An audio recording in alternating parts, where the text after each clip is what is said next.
Olá, a graça e a paz do nosso Senhor e Salvador Jesus Cristo seja contigo, meu irmão e minha irmã. Hoje a nossa leitura se concentra em Êxodo capítulo 22, 23, 24 e 25. Na leitura anterior, no capítulo 19, o povo de Israel chega ao Monte Sinai, onde Deus estabelece sua aliança com eles, prometendo que seriam seu povo santo se obedecessem. No capítulo 20, Deus entrega os 10 mandamentos, um conjunto de leis que fundamentam a ética e a adoração, destacando a exclusividade divina e a moralidade nos relacionamentos humanos. O capítulo 21 apresenta leis específicas para a organização social, abordando temas como a regulamentação da escravidão, punições por atos violentos e responsabilidades civis, refletindo os valores de justiça da aliança com Deus. Na leitura de hoje, em Êxodo, no capítulo 22, nós temos a continuidade dessas leis específicas, que são, na verdade, leis complementares aos 10 mandamentos. Por exemplo, nós temos leis complementares ao 8º mandamento, que diz: não furtarás. Então, regras para lidar com furtos, como devolver, por exemplo, em dobro aquilo que é roubado, danos à propriedade, se houver uma queimada que estrague o campo do outro, há necessidade de restituir os valores, e negligência também com animais que são emprestados, que devem também ter os seus valores restituídos aos seus donos. Essas leis são muito interessantes porque até hoje existem leis que tratam desses assuntos e vemos a dificuldade para tratar de algumas delas, como, por exemplo, a questão da queimada em nosso país. Temos também, no próprio capítulo, leis sobre responsabilidade social, que trata sobre a proteção aos vulneráveis, como os estrangeiros, como as viúvas, os órfãos e as mulheres. Essas leis eram necessárias justamente para estabelecer um princípio divino de que nós temos responsabilidades com o outro. Essas leis elas não são baseadas na bondade do homem, mas são leis imperativas que Deus obriga aos próprios israelitas a agirem desta forma, auxiliando aos vulneráveis. Também existem princípios morais, como proibição de práticas injustas, como a usura, cobrar juros.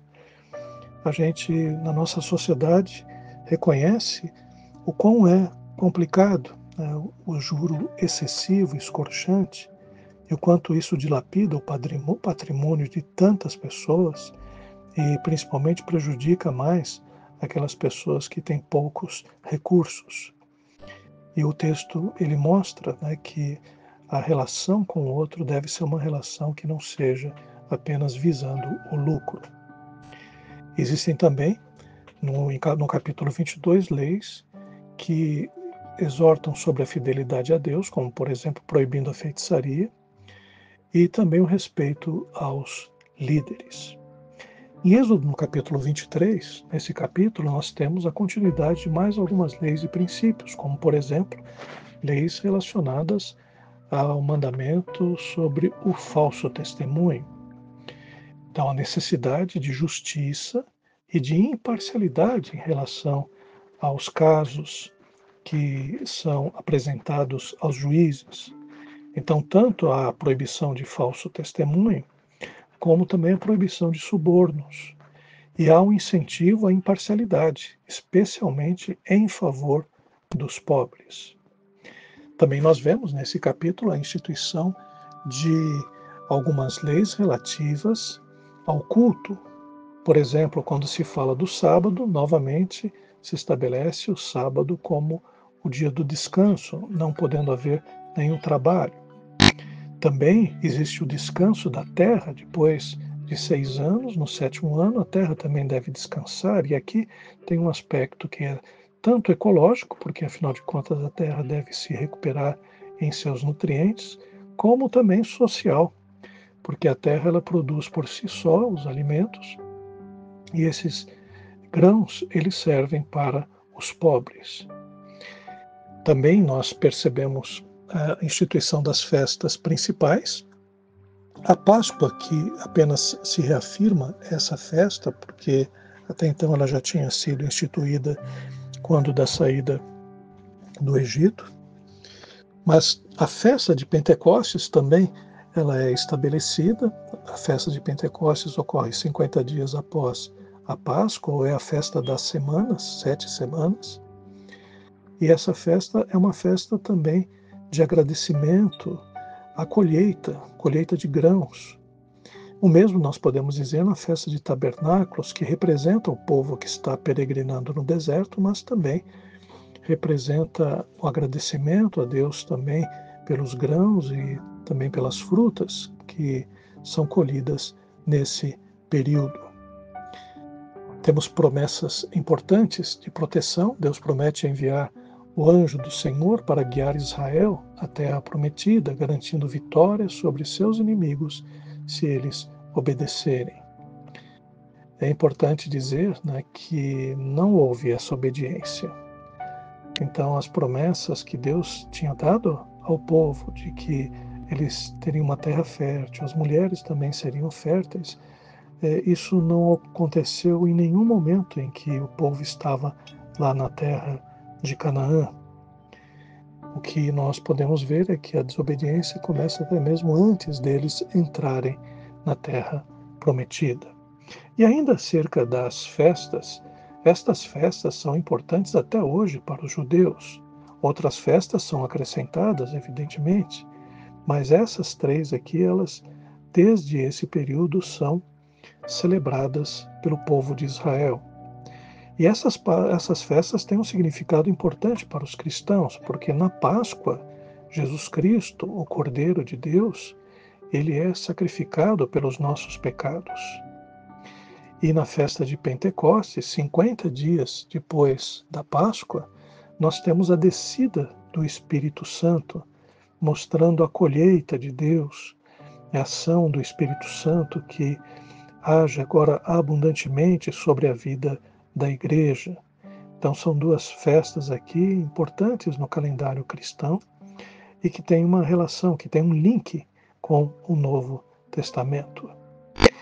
Em Êxodo, no capítulo 24, nós temos o pacto entre Deus e o povo de Israel formalizado. Então Moisés, ele relata as palavras do Senhor ao povo, que promete então obedecer.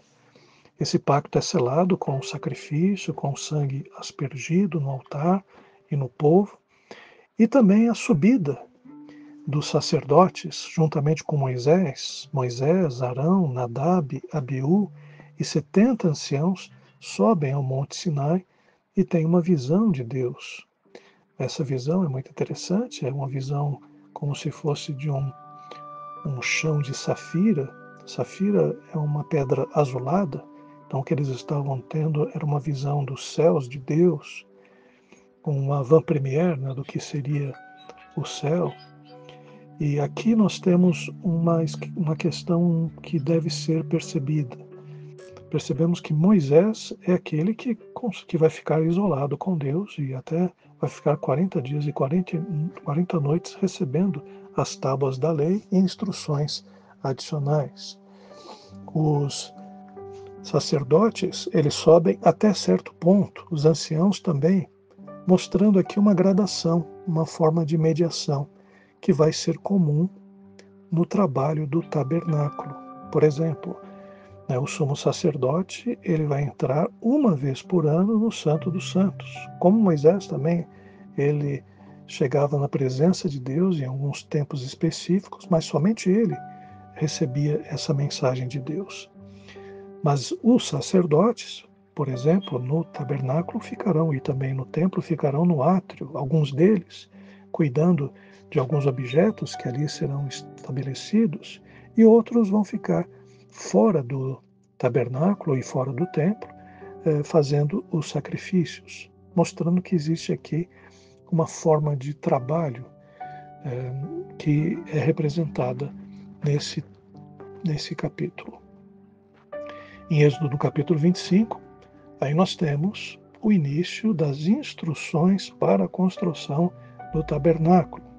Primeiro com as contribuições voluntárias, né, que são várias, desde pedras preciosas, ouro, prata, também especiarias, tecidos, madeira, uma série de objetos que são então valorosos, né, que vão ser utilizados para a construção do tabernáculo. O tabernáculo então será um templo volante, um templo que vai acompanhar o povo nessa peregrinação à Terra Santa, até Canaã, e lá também será montado durante um bom período até a construção do templo. No tabernáculo, nós vemos Moisés já recebendo algumas instruções, pelo menos de 3 utensílios, aliás, 3 móveis. A Arca da Aliança, que era, na verdade, um baú revestido de ouro, onde ficariam posteriormente tanto os 10 mandamentos, as tábuas da lei, o cajado de Arão que floresceu, isso nós vamos ver mais adiante, e também um pote com o maná. A tampa desse baú, chamada de propiciatório, também tem instrução para que que seja construída, e com 2 querubins em cima. Os querubins geralmente mostram aqueles anjos, né, que ficam próximos da presença do Senhor, do altar de Deus. Querubins impedem um homem de entrar no Éden. Querubins estão também sempre, aparecem, né, nas visões quando o templo de Deus, ou quando a presença de Deus se apresenta para um profeta. E temos também, além da Arca da Aliança, a mesa dos pães da presença ou da proposição. É uma mesa que tem, onde vai ficar 12 pães, representando a provisão de Deus para as 12 tribos de Israel, que estão sempre também diante de Deus. E o candelabro de ouro, que representa a presença divina, a ação iluminada de Deus através do candelabro de 7 lâmpadas, símbolo da luz divina.